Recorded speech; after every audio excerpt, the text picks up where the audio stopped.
ನಮಸ್ಕಾರ ಸ್ನೇಹಿತರೆ, ಕೆಎಸ್ ಗುರುಜಿಗೆ ಸ್ವಾಗತ. ಎಂದಿನಂತೆ ನಾವು ಈ ತರಗತಿಯಲ್ಲಿ ಕೂಡ ಸೆಪ್ಟೆಂಬರ್ನ 4ನೇ ವಾರದ ಕೆಲವೊಂದು ಕರೆಂಟ್ ಅಫೇರ್ಸ್ಗಳನ್ನ ಎಂಸಿಕ್ಯೂ ಮೂಲಕ ಕಲಿತಾ ಹೋಗೋಣ. ಬನ್ನಿ ಶುರು ಮಾಡೋಣ. ಮೊದಲನೇ ಪ್ರಶ್ನೆ ನೋಡೋದಾದ್ರೆ ಪಿಎಂ ಮಿತ್ರ ಪಾರ್ಕ್ ಬಗ್ಗೆ ಇದೆ. ಈ ಕೆಳಗಿನ ಹೇಳಿಕೆಗಳನ್ನು ಪರಿಗಣಿಸಿ. ಪ್ರಧಾನಿ ನರೇಂದ್ರ ಮೋದಿ ಅವರು ಮಧ್ಯಪ್ರದೇಶದ ದಾರಾ ಜಿಲ್ಲೆಯಲ್ಲಿ ಭಾರತದ ಮೊದಲ ಪಿಎಂ ಮಿತ್ರ ಪಾರ್ಕ್ ಸ್ಥಾಪನೆಯ ಶಿಲಾನ್ಯಾಸವನ್ನು ನೆರವೇರಿಸಿದರು. ಅಂದ್ರೆ ಇದು ಎಲ್ಲಿ ಅಂತ ಲೊಕೇಶನ್ ಇಂಪಾರ್ಟೆಂಟ್ ಆಗುತ್ತೆ. ಸೊ ಎರಡನೇ ಸ್ಟೇಟ್ಮೆಂಟ್ ನೋಡೋದಾದ್ರೆ ಪಿಎಂ ಮಿತ್ರ ಯೋಜನೆಯ ಉದ್ದೇಶದ ಬಗ್ಗೆ ಮಾತಾಡ್ತಾ ಇದ್ದಾರೆ. ಭಾರತದ ಬಟ್ಟೆ ಮತ್ತು ಉಡುಪು ಕ್ಷೇತ್ರವನ್ನು ಬಲಪಡಿಸಲು ವಿಶ್ವಮಟ್ಟದ ಮೂಲಸೌಕರ್ಯ ಹೊಂದಿದ ದೊಡ್ಡ ಪ್ರಮಾಣದ ಬಟ್ಟೆ ಉದ್ಯಾನಗಳನ್ನು ಸ್ಥಾಪಿಸುವುದು. ಇಂಗ್ಲಿಷ್ ಅಲ್ಲಿ ನೋಡೋದಾದ್ರೆ PM Narendra Modi laid foundation stone of India's first PM Mitra Park in Madhya Pradesh Dhara district. The PM Mitra scheme objective important ಆಗುತ್ತೆ is to establish large scale textile park with world class infrastructure to strengthen India's textile and apparel sector ಅಂತ ಹೇಳ್ತಾ ಇದೆ. ಇದಕ್ಕೆ answer ಬಂದು ಎರಡು correct ಆಗಿದೆ. ಇಲ್ಲಿ ನೋಡಿ ನಮ್ಗೆ ಗೊತ್ತಾಗುತ್ತೆ ಇಲ್ಲಿ ಏನಾಗಿದೆ ಅಂತಂದ್ರೆ ವರ್ಲ್ಡ್ ಕ್ಲಾಸ್ ಇನ್ಫ್ರಾಸ್ಟ್ರಕ್ಚರ್ ಇರುವಂತಹ ಒಂದು ಟೆಕ್ಸ್ಟೈಲ್ ಪಾರ್ಕ್ ಗಳನ್ನ ನಾವು ಎಸ್ಟಾಬ್ಲಿಷ್ ಮಾಡಬೇಕು ಅಂತೇಳಿ ಡಿಸೈಡ್ ಮಾಡಿದೀವಿ. ಯಾವ ರೀತಿ ಅಂತಂದ್ರೆ ಎಲ್ಲಾ ರೀತಿನಲ್ಲೂ ಇರುವಂತದ್ದು ಇನ್ಫ್ರಾಸ್ಟ್ರಕ್ಚರ್ ಅಂತಂದ್ರೆ ಎಲ್ಲಾ ರೀತಿ. ಫಾರ್ ಎಕ್ಸಾಂಪಲ್ ನೋಡಿ, ಅಲ್ಲಿ ಸ್ಪಿನ್ನಿಂಗ್ ಇಂದ ಹಿಡಿದು ವೇವಿಂಗು, ಡೈಯಿಂಗು, ಪ್ರಿಂಟಿಂಗು, ಗಾರ್ಮೆಂಟ್ಸ್ ಮೇಕಿಂಗು ಪ್ರತಿಯೊಂದು ಇರಬೇಕು. ಅದು ಸಿಂಗಲ್ ಪ್ಲೇಸ್ ಅಲ್ಲೇ ಆಗ್ಬೇಕು. ಈ ರೀತಿಯಾದಂತಹ ಒಂದು ಟೆಕ್ಸ್ಟೈಲ್ ಪಾರ್ಕ್ ಗಳನ್ನ ಎಸ್ಟಾಬ್ಲಿಷ್ ಮಾಡ್ತೀವಿ. ಎಸ್ಟಾಬ್ಲಿಷ್ ಮಾಡಿ ಏನ್ ಮಾಡ್ತೀವಿ, ಅಲ್ಲಿ ಜಾಬ್ ಕ್ರಿಯೇಟ್ ಮಾಡ್ತೀವಿ, ಎಕ್ಸ್ಪೋರ್ಟ್ ಮಾಡ್ತೀವಿ, ಎಕಾನಮಿ ಜನರೇಟ್ ಮಾಡ್ತೀವಿ. ಈ ರೀತಿಯಾಗಿ ನೆಕ್ಸ್ಟ್ ಅಂದ್ರೆ ಇನ್ನೂ ಒಂದೇ ವರ್ಡ್ ಹೇಳಬೇಕು ಅಂತಂದ್ರೆ ಯಾವ ರೀತಿ ಅಂತಂದ್ರೆ ಫಾರ್ಮ್ ಅಲ್ಲಿ ಏನ್ ಬೆಳಿತೀವಿ, ಹತ್ತಿಯಿಂದ ಹಿಡಿದು ಟಿಲ್ ಅದು ಫಾರಿನ್ ಗೆ ಎಕ್ಸ್ಪೋರ್ಟ್ ಆಗೋವರೆಗೂ ನೋಡಿ. Farm to fibre to factory to fashion to foreign. So ಅಲ್ಲಿವರೆಗೂ ಇದು ಒಂದೇ ಪ್ಲೇಸ್ ಅಲ್ಲಿ ಆಗ್ಬೇಕು. ಆ ರೀತಿಯಾದಂತಹ ಒಂದು textile park PM Mitra park ನ ನಾವು ಎಸ್ಟಾಬ್ಲಿಷ್ ಮಾಡಬೇಕು ಅಂತ ಡಿಸೈಡ್ ಮಾಡಿದ್ವಿ. ಅದರ ಮೊದಲ ಪಾರ್ಕ್ ನಾವು ಎಲ್ಲಿ ಎಸ್ಟಾಬ್ಲಿಷ್ ಮಾಡಿದೀವಿ ಅಂತಂದ್ರೆ ಮಧ್ಯಪ್ರದೇಶದ ದಾರಾ ಡಿಸ್ಟಿಕ್ ಅಲ್ಲಿ. ಸೊ ಹಾಗಾಗಿ ಎರಡು ಸ್ಟೇಟ್ಮೆಂಟ್ ಕರೆಕ್ಟ್ ಆಗುತ್ತೆ. ಮುಂದಿನ ಒಂದು ಪ್ರಶ್ನೆಗೆ ಹೋಗೋದಾದ್ರೆ ಕೆಳಗಿನ ಹೇಳಿಕೆಗಳನ್ನು ಪರಿಗಣಿಸಿ. ಮಿಗ್-21 ಬಗ್ಗೆ ಮಾತಾಡ್ತಾ ಇದ್ದಾರೆ. ಇದು ಭಾರತದ ಮೊದಲ ಸಬ್ಸಾನಿಕ್ ಯುದ್ಧ ವಿಮಾನ. 1960ರ ದಶಕದಲ್ಲಿ ಸೇನೆಯ ಭಾಗವಾಯಿತು. ಎರಡು ಫ್ಯಾಕ್ಟ್ಸ್ ಇದೆ. ಒಂದು ಇದು ಸಬ್ಸಾನಿಕ ಗೊತ್ತಿಲ್ಲ, ಇದು 1960s ಅಲ್ಲಿ ಆಡ್ ಆಯ್ತಾ ಅದು ನೋಡ್ಬೇಕಾಗುತ್ತೆ. ಎರಡನೇ ಸ್ಟೇಟ್ಮೆಂಟ್ ನೋಡೋದಾದ್ರೆ ಭಾರತೀಯ ವಾಯುಸೇನೆಯು 62 ವರ್ಷಗಳ ಸೇವೆಯ ನಂತರ ಚಂಡೀಗಢದಲ್ಲಿ ಮಿಗ್-21ಗೆ ಗೌರವಾನ್ವಿತ ವಿದಾಯವನ್ನು ನೀಡಿತು ಅಂತ ಹೇಳ್ತಾ ಇದೆ. ಸೊ ಮಿಗ್-21 ಯಾವಾಗ ಬಂತಂತೆ ಅಂದ್ರೆ 1960s ಅಲ್ಲಿ ಬಂತಂತೆ. ಇದು ಫಸ್ಟ್ ಸಬ್ಸಾನಿಕ್ ಯುದ್ಧ ವಿಮಾನ ಅಂತ ಹೇಳ್ತಾ ಇರೋದು. ನೆಕ್ಸ್ಟ್ ಈಗ ಅದಕ್ಕೆ ರಿಟೈರ್ಡ್ ಆಗಿದೆ ಆಫ್ಟರ್ 62 ಇಯರ್ಸ್ ಅಂತ ಹೇಳ್ಬಿಟ್ಟು.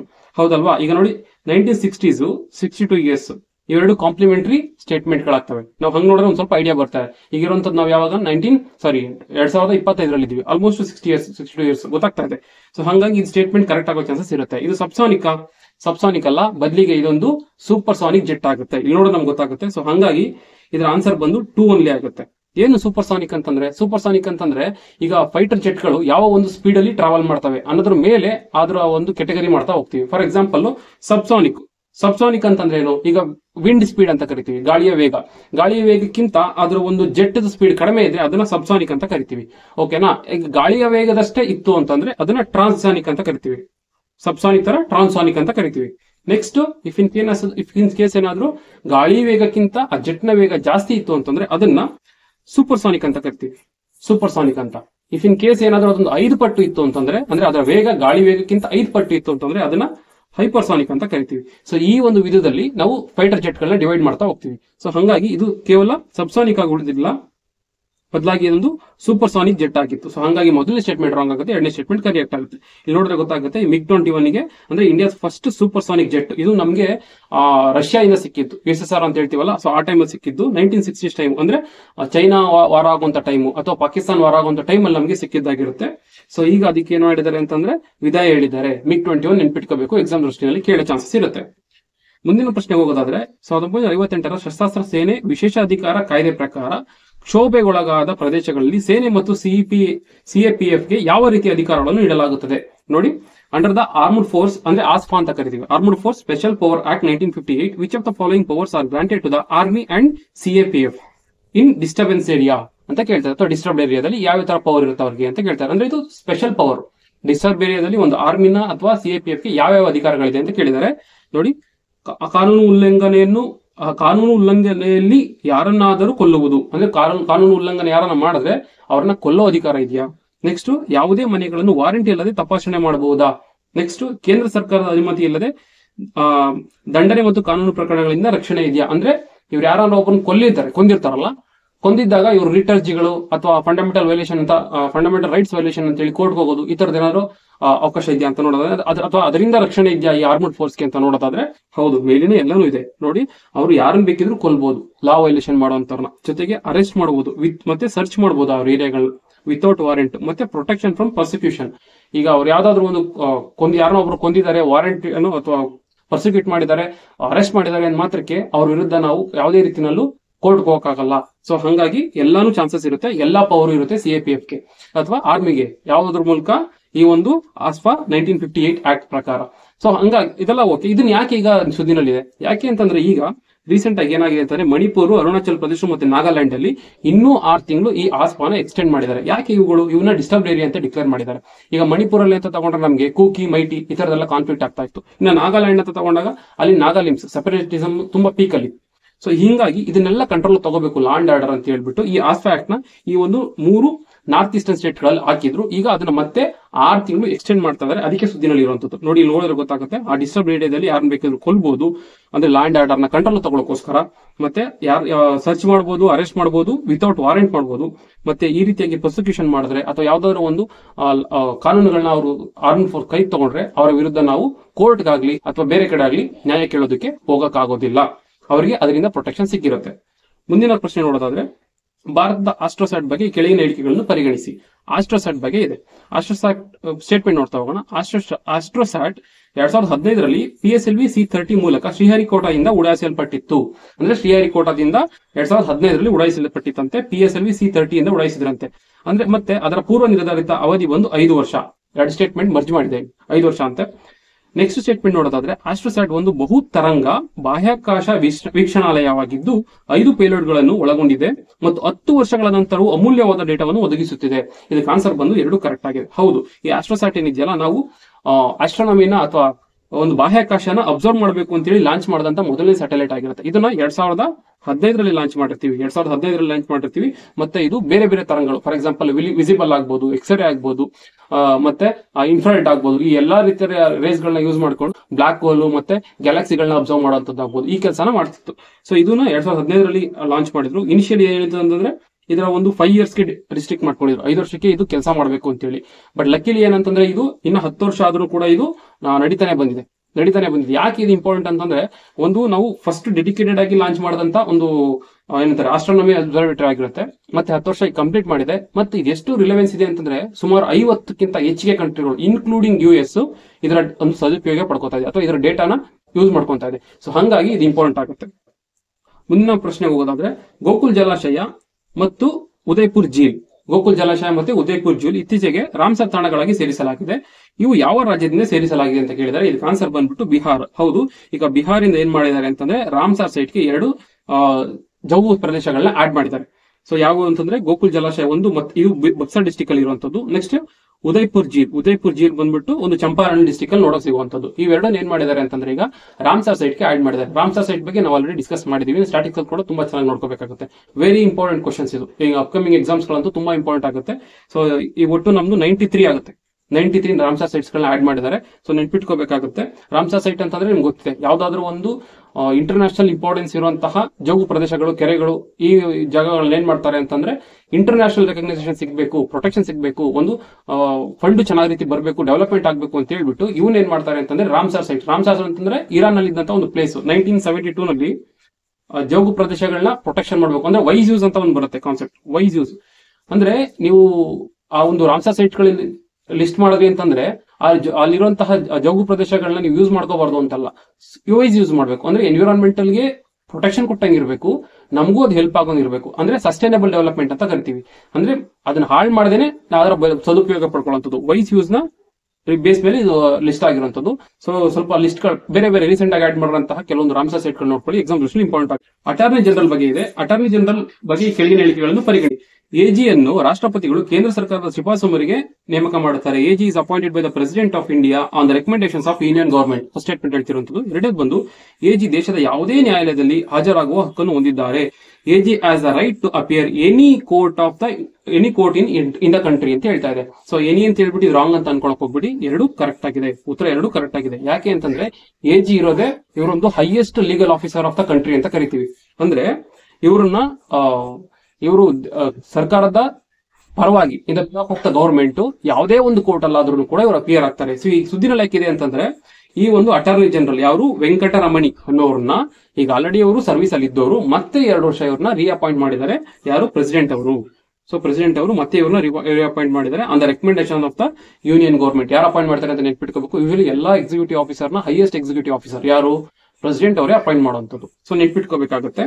ಸೊ ಇವರು ಹೌದು AG ಅವರು ಯಾವುದೇ ಕೋರ್ಟ್, ಭಾರತದ ಯಾವುದೇ ಕೋರ್ಟ್ ಅನ್ನ ಅಲ್ಲಿ ಅಪಿಯರ್ ಆಗೋಕೆ ಅವರಿಗೆ ಅವಕಾಶ ಇರುತ್ತೆ, ನೆನ್ಪಿಟ್ಕೋಬೇಕಾಗುತ್ತೆ. ಮುಂದಿನ ಪ್ರಶ್ನೆಗೆ ಹೋಗೋದಾದ್ರೆ ಒಂದು ಇಂಡೆಕ್ಸ್ ಬಗ್ಗೆ ಇದೆ, ನೋಡ್ತಾ ಹೋಗೋಣ. ಕೈಗಾರಿಕಾ ಉತ್ಪನ್ನ ಸೂಚ್ಯಂಕ ಅಥವಾ IIP ಅಂತ ಕರಿತೀವಿ, industrial index of industrial production ಅಂತ ಹೇಳ್ಬಿಟ್ಟು. ಇದನ್ನ ಯಾರು ರಿಲೀಸ್ ಮಾಡ್ತಾರೆ ಅಂತ ಕೇಳಿರುವಂತದ್ದು. ಇದು ಬಂದು ಸಂಖ್ಯಾ ಮತ್ತು ಕಾರ್ಯನಿರ್ವಹಣಾ ಸಚಿವಾಲಯ ಅಥವಾ ministry of statistics and programme implementation. Ministry of statistics and programme implementation ಏನಿದೆಯಲ್ಲ, ಇದ್ರ ಕೆಳಗಡೆ CSO ಅಂತ ಒಂದು ಬಾಡಿ ಬರುತ್ತೆ, ಆರ್ಗನೈಸೇಷನ್. ಇದೇನ್ ಮಾಡುತ್ತೆ ಅಂತಂದ್ರೆ ಇಂಡಿಯಾದಲ್ಲಿ ಇಂಡಸ್ಟ್ರಿಯಲ್ ಗ್ರೋತ್ ಯಾವ ಮಟ್ಟದಲ್ಲಿ ಬೆಳೀತಾ ಇದೆ ಅಂತೇಳಿ ಮಂತ್ಲಿ ಬೇಸಿಸ್ ಮೇಲೆ ನೆನ್ಪಿಟ್ಕೋಬೇಕು. ಮಂತ್ಲಿ ಬೇಸಿಸ್ ಮೇಲೆ ಇದು ಇಂಡೆಕ್ಸ್ ಕೊಡ್ತಾ ಹೋಗುತ್ತೆ. ಇದು ಹೆಂಗ್ ಮೆಜರ್ ಮಾಡುತ್ತೆ ಅಂತಂದ್ರೆ ಮೇಜರ್ಲಿ ಸೆಕ್ಟರ್ ವೈಸ್ ಮಾಡುತ್ತೆ. 3 ಸೆಕ್ಟರ್ಗಳನ್ನ ಮಾಡ್ಕೊಂಡ್ಬಿಡುತ್ತೆ. ಫಾರ್ ಎಕ್ಸಾಂಪಲ್ ನೋಡಿ, ಮ್ಯಾನುಫ್ಯಾಕ್ಚರಿಂಗು, ಆಮೇಲೆ ಮೈನಿಂಗು, ಮತ್ತೆ ಇನ್ನೊಂದು ಬಂದು ಎಲೆಕ್ಟ್ರಿಸಿಟಿ. ಸೊ ಈ ರೀತಿಯಾಗಿ ಸೆಕ್ಟರ್ ವೈಸ್ ಕೊಡ್ತಾ ಹೋಗುತ್ತೆ. ಅದರಲ್ಲಿ ಮೇಜರ್ ಆಗಿ 8 ಕೋರ್ ಸೆಕ್ಟರ್ಸ್ ಬರ್ತದ್ದು. ಈಗ ಇಂಡಸ್ಟ್ರಿಯಲ್ ಪ್ರೊಡಕ್ಷನ್ ಆಗ್ತಿದೆ ಅಂತಂದ್ರೆ ಅತಿ ಪ್ರೊಡಕ್ಷನ್ ಆಗುವಂತದ್ದು ಅಥವಾ ಅತಿ ವೇಟೇಜ್ ಇರುವಂತದ್ದೇನೆ ಈ ಒಂದು 8 ಕೋರ್ ಸೆಕ್ಟರ್ ಇರ್ತವೆ. ಈ 8 ಕೋರ್ ಸೆಕ್ಟರ್ ಗಳನ್ನ ಮೇಜರ್ ಆಗಿ ಮೆಜರ್ ಮಾಡುವಂತದ್ದು. ಇದನ್ನ ಎಕ್ಸಾಂಪಲ್ ಕೇಳ್ತಾರೆ, ನೆನ್ಪಿಟ್ಕೋಬೇಕಾಗುತ್ತೆ. ಆ 8 ಮೇಜರ್ ಸೆಕ್ಟರ್ ಗಳು ಯಾವ ಅಂತ: ಪೆಟ್ರೋಲಿಯಂ ರಿಫೈನರೀಸ್, ಎಲೆಕ್ಟ್ರಿಸಿಟಿ, ಮತ್ತೆ steel production, coal production, crude oil, natural gas, cement ಮತ್ತೆ ಫರ್ಟಿಲೈಸರ್ಸ್. ಇದು ಡಿಕ್ರೀಸಿಂಗ್ ಆರ್ಡರ್ ಇದೆ ಅದರ ವೇಟೇಜ್ ಮೇಲೆ, ನೆನ್ಪಿಟ್ಕೋಬೇಕಾಗುತ್ತೆ. ಇವೆಲ್ಲ ಸೇರಿ nearly more than 40% industrial production ಏನಾಗುತ್ತಲ್ಲ ಅಥವಾ ವೇಟೇಜ್ ಏನಿದೆಯಲ್ಲ ಮೋರ್ ದೆನ್ 40% ಇರುತ್ತೆ. ಅದಕ್ಕೆ ಇವನ್ನ 8 ಕೋರ್ ಇಂಡಸ್ಟ್ರೀಸ್ ಅಂತ ಕರೀತಾರೆ.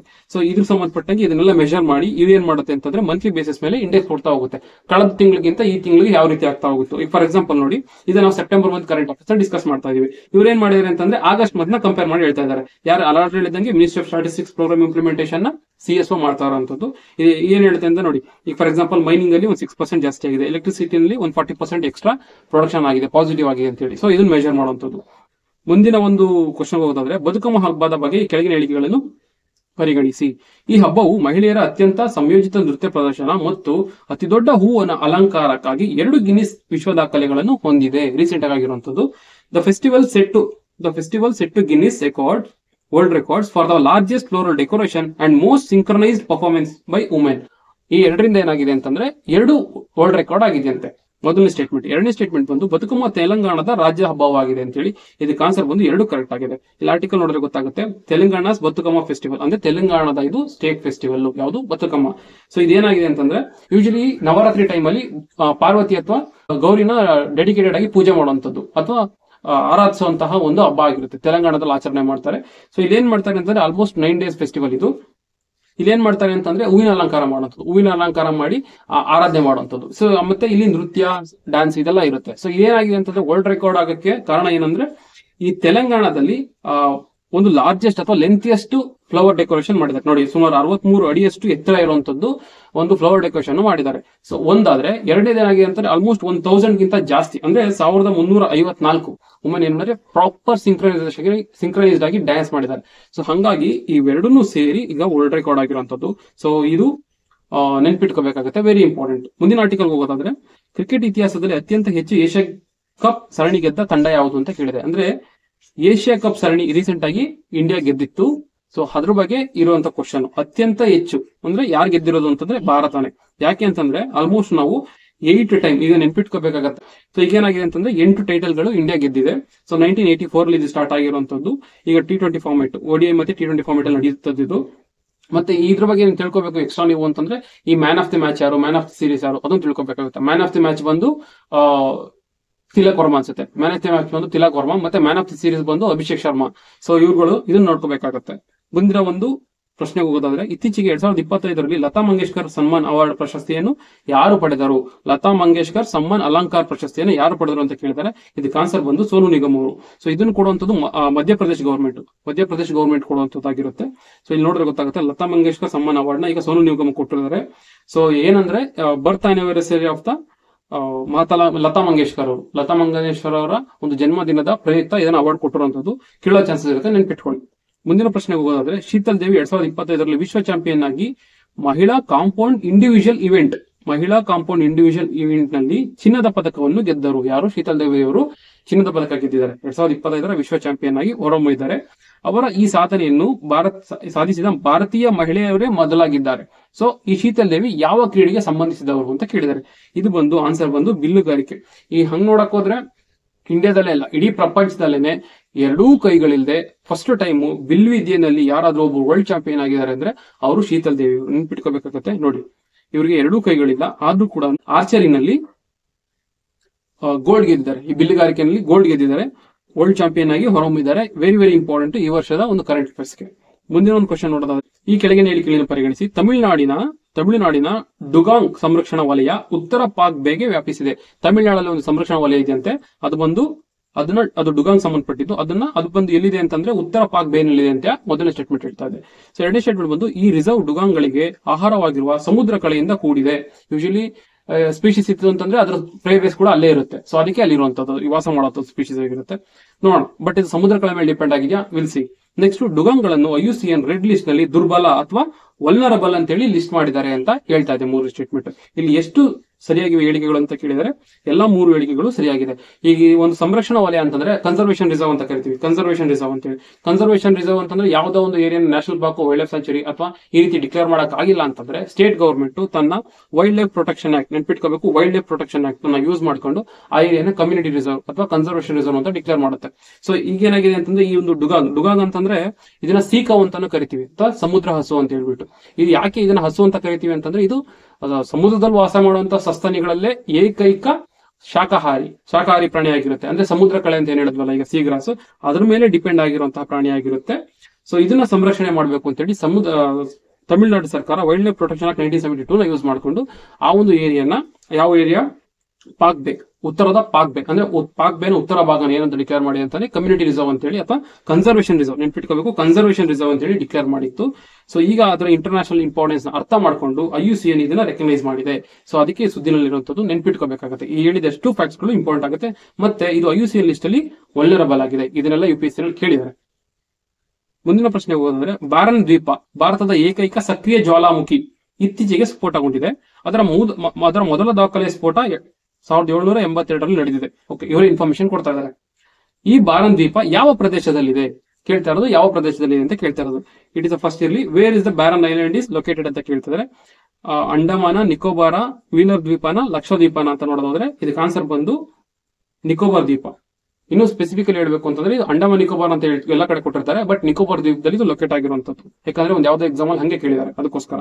ಸೊ ಇಲ್ಲಿ ನೋಡಬೇಕು, ಬಾರನ್ ಐಲ್ಯಾಂಡ್ ಬಂದು ಎಲ್ಲಿ ಲೊಕೇಟ್ ಆಗಿರುವಂತದ್ದು ಅಂದ್ರೆ ಸ್ಪೆಸಿಫಿಕಲಿ ನಿಕೋಬಾರ್ ಅಲ್ಲಿ ನೆನ್ಪಿಟ್ಕೋಬೇಕಾಗತ್ತೆ. ಮತ್ತೆ ಈ ಅಂಡಮಾನ್ ನಿಕೋಬಾರ್ ಸಂಬಂಧಪಟ್ಟಂಗೆ 10 ಡಿಗ್ರಿ ಚಾನಲ್ ಒಂದು ಎಕ್ಸಾಮ್ ಅಲ್ಲಿ ಕೇಳಿದ್ದಾರೆ. What is it?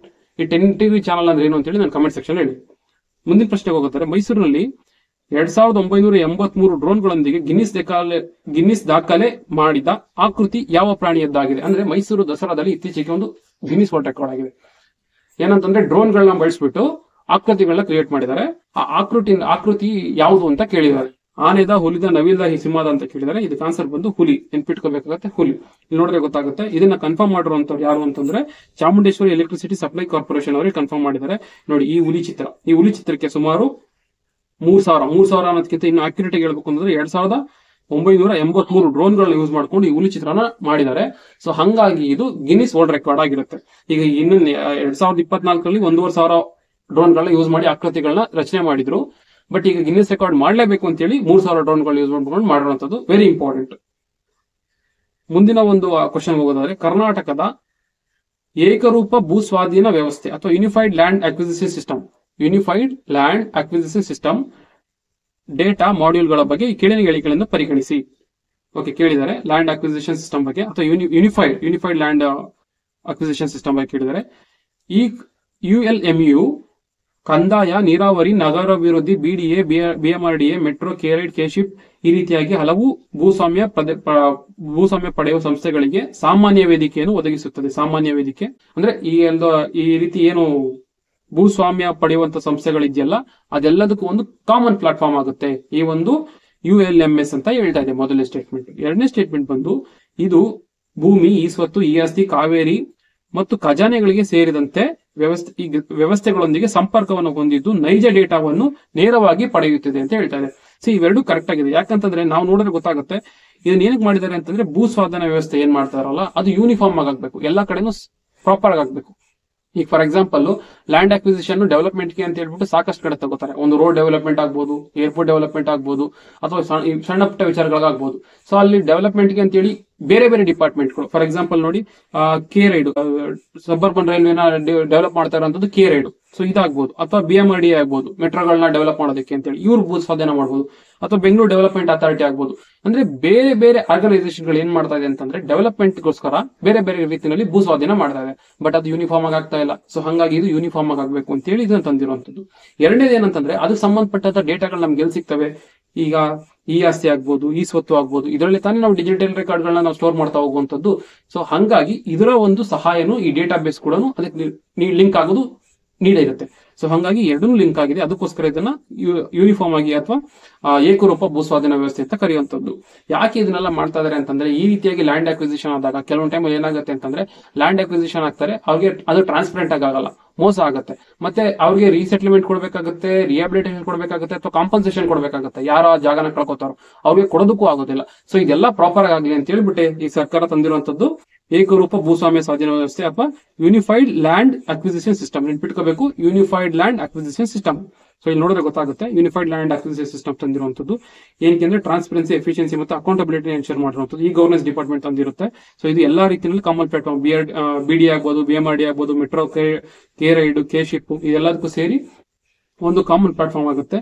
ಏನಕ್ಕೆ ಅಂತಂದ್ರೆ ಕಾಂಪನ್ಸೇಷನ್, ರಿಹಾಬಿಲಿಟೇಷನ್ ಕೊಡಬೇಕು. ಕಾಂಪನ್ಸೇಷನ್, ರಿಹಾಬಿಲಿಟೇಷನ್ ಕೊಡಬೇಕು ಅಂತೇಳಿ ನಮ್ಮಲ್ಲಿ ಒಂದು ಆಕ್ಟ್ ಕೂಡ ಇದೆ. ಏನಂತಂದ್ರೆ ನೋಡಿ, right to fair compensation, transparency in land acquisition, rehabilitation, resettlement act 2013.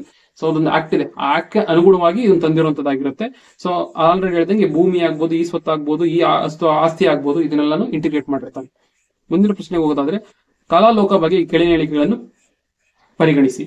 ಕಲಾಲೋಕ ಕರ್ನಾಟಕದ 6 ಪಾರಂಪರಿಕ ಉತ್ಪನ್ನಗಳೊಂದಿಗೆ 28 GI ಟ್ಯಾಗ್ ಉತ್ಪನ್ನಗಳನ್ನು ಪ್ರದರ್ಶಿಸುತ್ತದೆ. ಕಲಾಲೋಕ ಅಂತಂದ್ರೆ ಸಮಥಿಂಗ್ ಏನೋ ಪ್ರದರ್ಶನ ಮಾಡಕ್ಕೆ ಇರುವಂತದ್ದು. ಅದೇನಂತ ಹೇಳ್ತಾ ಇದೆ ಅಂತಂದ್ರೆ 6 ಪಾರಂಪರಿಕ ಉತ್ಪನ್ನಗಳಂತೆ 28 GI ಟ್ಯಾಗ್ ಇರುವಂತಹ ಪ್ರಾಡಕ್ಟ್ ಗಳನ್ನ ಪ್ರದರ್ಶನ ಮಾಡುತ್ತಂತೆ. ಇದನ್ನು ಕರ್ನಾಟಕದ ಮೈಸೂರು ದಸರಾ ಹಬ್ಬದ ಸಮಯದಲ್ಲಿ ಉದ್ಘಾಟಿಸಲಾಗಿತ್ತು ಅಂತ ಹೇಳ್ತಾ ಇದೆ.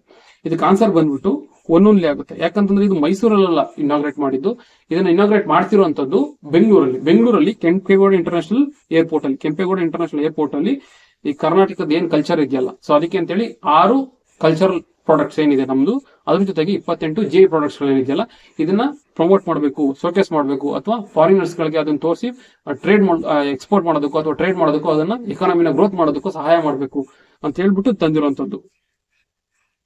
ಇಲ್ಲಿ ಕೆಂಪೇಗೌಡ ಇಂಟರ್ನ್ಯಾಷನಲ್ ಏರ್ಪೋರ್ಟ್ ನೆನ್ಪಿಟ್ಕೋಬೇಕಾಗತ್ತೆ.